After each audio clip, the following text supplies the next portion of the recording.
أعوذ بالله من الشيطان الرجيم.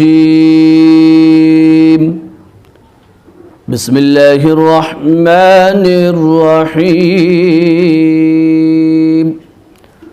يا أيها النبي جاهد الكفار والمنافقين واغلظ عليهم ومأواهم جہنم وبئس المصیر.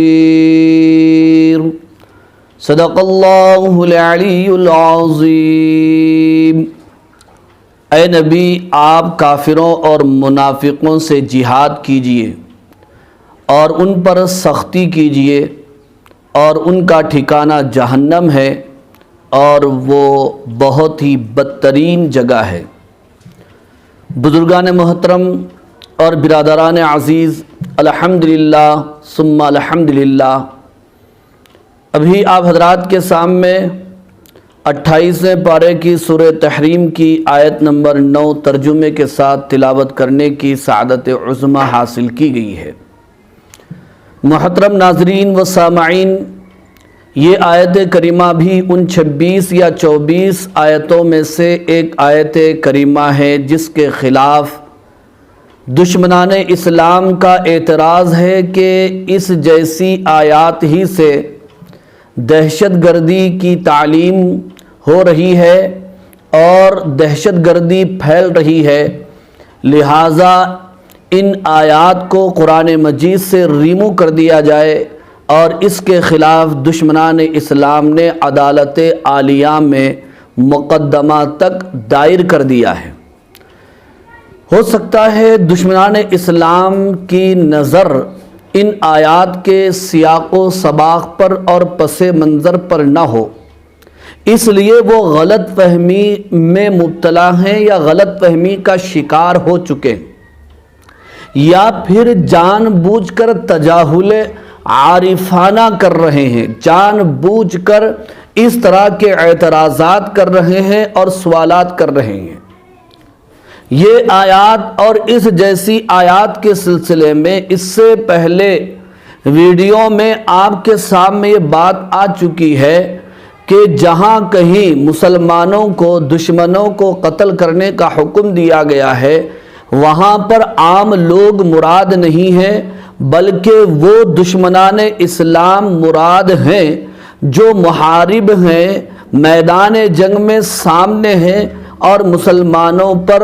حملہ آور ہیں. تو مسلمان اپنی جان و مال کی حفاظت اور اس سے بڑی بات اپنے دھرم اور ایمان کی حفاظت کے لیے اس پر حملہ کر سکتا ہے، اس کا قتل تک کر سکتا ہے اور اس کو نیست نابود کر سکتا ہے. اس آیت کریمہ میں بھی دشمنان اسلام کو یا پھر مخالفین کو یہ اعتراض ہے کہ اس میں پیغمبر اسلام کو حکم دیا گیا ہے. وہ کیا ہے؟ یا ایھا النبی، اے نبی، جاہد الکفار والمنافقین، کافروں اور منافقوں سے جہاد کیجیے. کافر وہ ہوتا ہے جو کھلم کھلا اللہ کا انکار کر دے، اسلام کا، قرآن کا، پیغمبر اسلام کا، ضروریات دین کا، شعائر اسلام کا انکار کر دے. اسے قرآن اور حدیث اور شریعت کی اصطلاح میں کافر کہا جاتا ہے. اور منافقین سے مراد وہ ہیں جو دلوں میں تو کفر رکھتے ہیں اور زبان سے اسلام کا دعویٰ کرتے ہیں. تو منافقوں اور اسی طرح کافروں کے خلاف آپ صلی اللہ علیہ وسلم کو قرآن مجید نے حکم دیا کہ آپ ان سے جہاد کیجئے. جہاد امن و امان کے ماحول میں بھی ہوتا ہے کہ دعوت دین کا کام کیا جائے اور لوگوں کو اسلام کی دعوت دی جائے، اور جہاد ہتھیار اور اسلحہ کے ذریعے سے بھی ہو سکتا ہے دشمنوں سے، جبکہ ویسا ماحول بن جائے اور دشمنان اسلام اتنے ظالم ہو جائیں کہ وہ مسلمانوں کو اسلام پر چلنے سے روک دیں اور ظلم اور ستم کریں، تو ایسی صورت میں یہ جہاد اسلحہ کے ذریعے سے، ہتھیاروں کے ذریعے سے ہو سکتا ہے۔ تو یہاں پر آپ صلی اللہ علیہ وسلم سے کہا گیا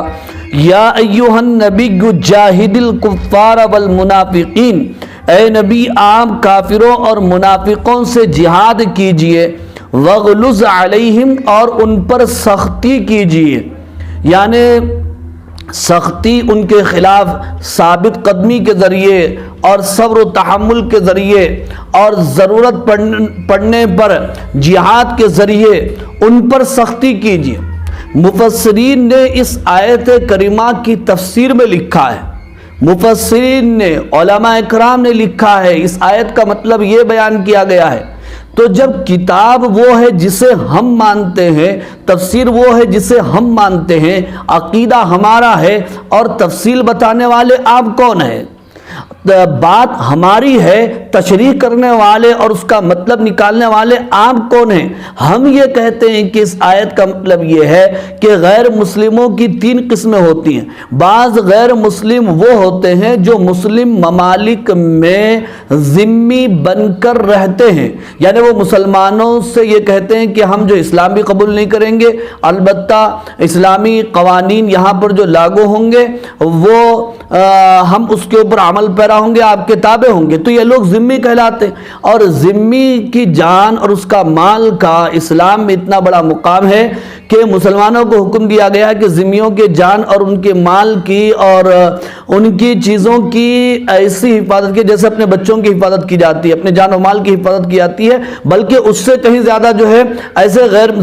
مسلموں اور ذمیوں کے بارے میں مسلمانوں کو حکم دیا گیا کہ ان کے جان و مال کی حفاظت کریں، تو ان کو قتل کیسے کر سکتے ہیں؟ اور دوسرے جو غیر مسلم ہوتے ہیں وہ علماء اکرام نے بیان فرمایا معاہد ہوتے ہیں، یعنی جمہوری ممالک جو اسلامی ملک بھی نہیں ہے اور دار الحرب بھی نہیں ہے، کافروں کا ملک بھی نہیں ہے، اس میں مسلمان اور جو ہے غیر مسلم ایک ساتھ رہتے ہیں آپس میں معاہدے کے ذریعے کہ ایک دوسرے کے اوپر حملہ نہیں کریں گے، مل کے رہیں گے، سب کے لیے جو ہے عام قوانین، مذہبی قوانین چھوڑ کر عام قوانین سب کے لیے جو ملکی قوانین ایک ہوں گے، اس کے اوپر چلیں گے، تو اس طرح معاہد کہتے ہیں۔ معاہد کے بارے میں بھی یہی حکم ہے کہ ایسے غیر مسلموں پر ہم مسلمان جہاد کے نام پر حملہ نہیں کر سکتا اور ان کو قتل نہیں کر سکتا۔ اور ایک تیسرا غیر مسلم ہے، وہ مراد ہے جو محارب ہے اور مسلمانوں سے لڑنے کے لیے آیا ہے، مسلمانوں پر ظلم اور ستم کر رہا ہے۔ تو آیت میں جو غیر مسلم کے بارے میں سختی کا حکم دیا گیا اور جہاد کا حکم دیا گیا، وہ غیر مسلم مراد ہے جو تیسری قسم کا ہے، یعنی جو محارب ہے، جو سامنے ہے، جو ذمی نہیں ہے، جو معاہد نہیں ہے، ان کے بارے میں نہیں۔